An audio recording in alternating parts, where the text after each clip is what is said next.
Stepping off the plane in Trondheim felt like coming home. After 2 long days of travel, we were finally back in the country that stole our hearts 6 years earlier.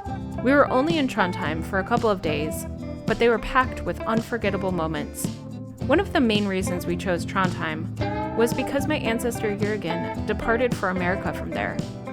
He left Norway in 1879, and standing near the old emigrant port, I couldn't help but wondering what Trondheim looked like through his eyes.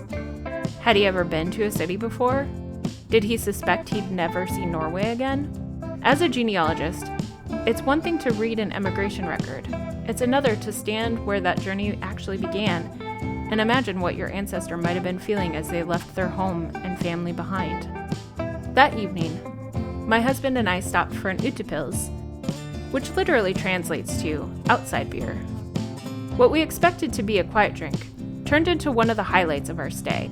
A Norwegian man named Rolf sat down beside us, and before long we were talking about genealogy, history, language, and the differences between Norway and the US.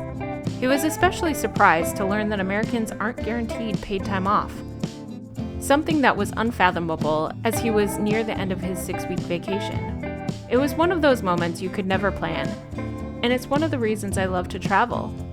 We ended the evening overlooking the river that the Vikings once sailed, and at 10:30 at night, the sun was still shining.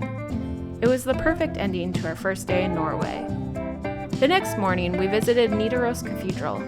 Parts of it date back to the Middle Ages, and pictures don't do it justice.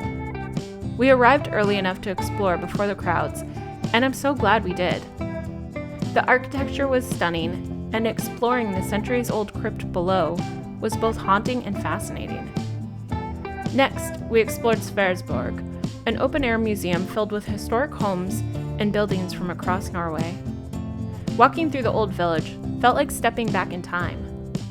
One exhibit about the Nightman stuck with me, but that's a story for another video. In the evening, we met my first distant cousin of the trip.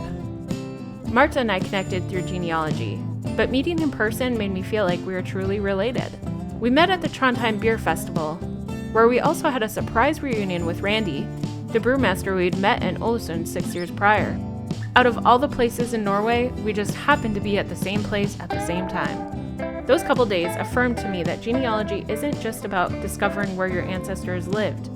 It's about the people, both past and present, who make those places meaningful. Next up, celebrating my 40th birthday with my Norwegian family.